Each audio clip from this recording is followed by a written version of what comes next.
that Dark Knight quote continues to remain undefeated. And no, I'm not talking about why so serious. I'm talking about the you either die a hero or you live long enough to become the villain. And Nintendo, congrats to you. You are now the villain. Alright guys, welcome back to the channel, and today I'm going to be talking about the announcements that came out of Nintendo Direct. The whole slate of them. And getting the biggest news out of the way first, we have the Nintendo Switch 2, which now has an official release date of June 5th, 2025. The new Switch will be a 7.9-inch screen, 1080p LCD, so sorry for those who bought the OLED. I don't know why they did this, but good news, there is going to be a dock that supports full 4K, 120 frames per second gaming, so it's not completely a waste, but the taking apart in mobile gaming is a bit of a downgrade if you do already have the OLED display one. And going along with the new display, we have new Joy-Cons. The Joy-Con Snaps is what they're called. They're slightly bigger, and they have a new feature which is called mouse control, which is going to offer, I guess, a more PC-like gaming experience. When you detach them, you can use them to maneuver and work around however you usually do with mouses. And it's going to be coming with 256 gigabytes of internal storage, which you can upgrade later on with different micro SDs. And also there's a new C button on the displays for game chat, which is going to be another new feature being introduced into the Nintendo Switch. From what it seems like I've seen, it's like a webcam, four-way webcam video chat. I guess kind of like, I guess just a group call like on FaceTime. Now, a lot of these features do sound good on paper, but the reason I said they're villains earlier is that a lot of people are getting upset because the price point that it is going to be launching at. So the system itself is going to be priced at $459 US, and the bundle version that it comes with the new Mario Kart game is going to be priced at $499. But if you do happen to live in Japan or find a way to make yourself to Japan to buy the console, you'll get it for $100 cheaper than we get it here in the US and other countries. So seeing this premium price has definitely had a lot of people freaking out. In addition to this, the price of the games were also revealed. It's going to be $80 for digital games and $90 for physical games, and people are upset because basically the physical games you get are just digital games with more of a workaround. So that's kind of crazy, especially in games now these days on PlayStation at least cost about $70. Sometimes if you get them on sale, $60. So seeing this entire price jump has made people freak out even more. Now, from my point of view, I'm not the biggest Nintendo fan. I don't buy them day one. I barely buy them if I ever do get them. It's usually just because I want to play the new Pokemon games. So seeing this price change for me, though, I do see that it is kind of crazy that it's so expensive. But maybe on their hand, they want to compete more closely with the bigger systems, but that was never their lane, so it's kind of crazy they switched up now, especially given the fact that this is just the Nintendo Switch with upgraded mechanics here and there. It's not like a new gimmick that they're usually known for. You know, when they introduced the Wii, had motion controls. The Wii U had the outline basically for the Switch where you use a portable gaming system. So them not having a new gimmick, I don't think warrants a cost upgrade this steep. And it's just also an odd move because a lot of their fan base is family gamers and people who do take gaming a little bit more casually than the people who do play on PC or Xbox, PlayStation, all that. So seeing them kind of alienate that fan base from just the price point alone is going to be interesting to see. You know, it's no longer the kids walking around with their Game Boys, their Switches. You're not going to see that anymore because they can't afford it. Their parents can't even afford it, especially during the holidays. It's going to be a rough time for them. So at present, this move still kind of weird for me, and I don't think it's going to be a good one. It could be a great system altogether, but it could be a thing of like, well, I can't afford it, but if you own it, you must have a lot of money. So it's going to be reserved specifically for the people who have lots of money, the exclusives, I guess. When I've always seen Nintendo as the everyman system. But maybe the games will make it worth it. So speaking of games, let's talk about some of the games that they showed off during this entire Direct. So I mentioned earlier that you could buy the bundle version of the Switch, and that game that it will be coming with is Mario Kart Worlds, the newest addition to the Mario Kart title. We see in the trailer that it's going to be an expanded roster. You can play as the cow if you want to. You could play as a Goomba. Finally, that's kind of cool.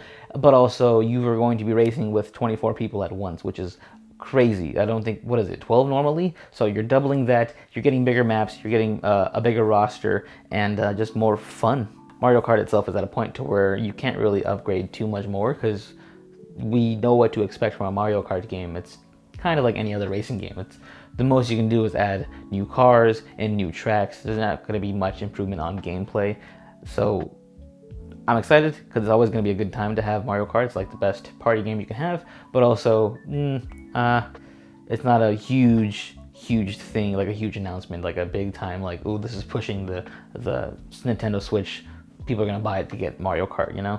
But overall, though, it does look fun, and I would like to play it when it comes out. And going along with Mario Kart Worlds, the next first-party game they announced was Donkey Kong Bonanza, the new upgraded 3D platforming game, which has a new direction as far as Donkey Kong goes, his design, which is causing people to be a little bit upset because they don't like the way he looks.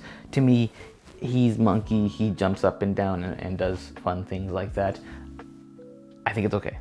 You know, it's for the kids. It's not for you, maybe. Maybe it's past your time. That's the new generation. Let them have fun with it.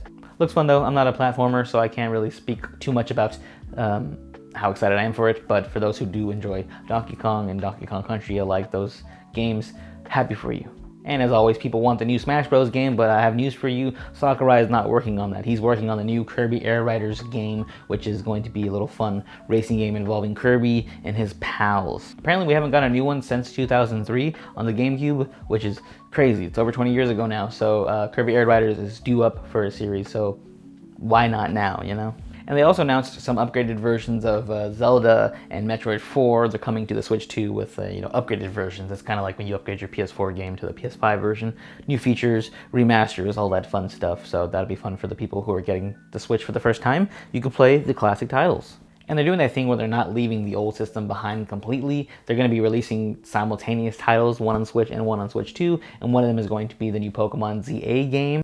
In the little reveal trailer we saw, they talk about how it's going to take advantage of the Switch 2's frame rate ability, and it's going to be an expansive Pokemon world, open world, kind of like Legends Arceus and the Pokemon Scarlet and Violet. But you know, having that Switch 2, you get to have a smoother experience. And I think that if I played Scarlet and Violet on something like that, I would have liked it more. It wouldn't have been as choppy and laggy as it was. I did get it on launch day, so I did experience that. If you played it a little bit later, you might have got patched. But yeah, that first couple months, a little bit rough there. So that's fun to see a Pokemon game get that treatment. And speaking of taking advantage of higher frame rates and the power of the system, they're getting their own From Software game called The Dusk Bloods, which is going to be exclusive to the Switch. So for those who are hoping for a Bloodborne 2, you're kind of getting it, but it's going to be on the Switch. So I hope you have one. If not, then you missed out. I'm sorry. It's only going to be there, at least as far as we know. And funnily enough, Elden Ring itself is coming to the Switch 2 with their own tarnished version, as well as Hyrule Warriors and other games that are set to release like Madden and 2K, ones that require a bigger processor. The Switch 2 is finally getting those that support from the third-party games. And lastly, they announced that the GameCube games are coming back, but you have to play them exclusively on the Nintendo Switch 2 through their Game Pass-esque service that they provide you. So if you want to relive those memories, you have to get a Switch 2, so that further incentivizes you to upgrade from your Switch or buy a new Switch 2. All in all, they had a bunch of fun announcements, and they did get Nintendo fans excited for what they have in store, but a lot of the popular opinion online is seeing the prices for things kind of put a sour taste in everyone's mouth, so they can't really enjoy it, because how can I afford it, you know? So me speaking from a non-biased standpoint, someone who's not the biggest Nintendo fan like I mentioned, yeah, I agree, the price is crazy. For that price, I would much rather buy a PS5 or the new Xbox, or maybe start trying to build a PC. But who knows, maybe this is their cheap version because they realize, hey, the PS6 and the Xbox 2, whatever, is going to be way higher than this price point. And they've always been like 2 or 3 years ahead of the next generation of those two. Sony and Microsoft kind of are on the same little launch pattern. They go like every few years together, and Nintendo always kind of lags behind or goes a little bit above them. So who knows, maybe this is an indicator that, hey, the guys, right now you're tearing us apart for the price. It's crazy, but wait till you see the next generation of systems. They're going to be even more crazy. But unfortunately, we are kind of in a wait and see mode right now. Let's wait and see what the system provides to the people who buy it. Is it worth the upgrade? Or do we want to spend the money to get this system? Like, is it that big of a difference? Is it like an iPhone situation where like the next upgrade is not like that crazy of an upgrade? You can stick with the original Switch?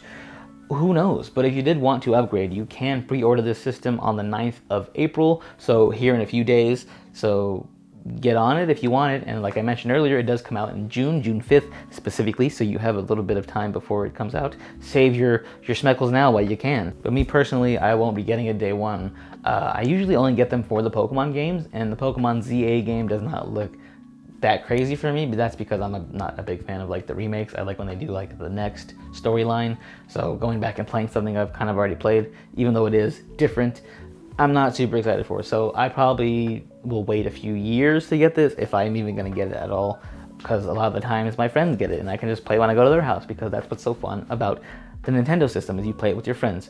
But this price point, your friends might not be buying it. Who knows?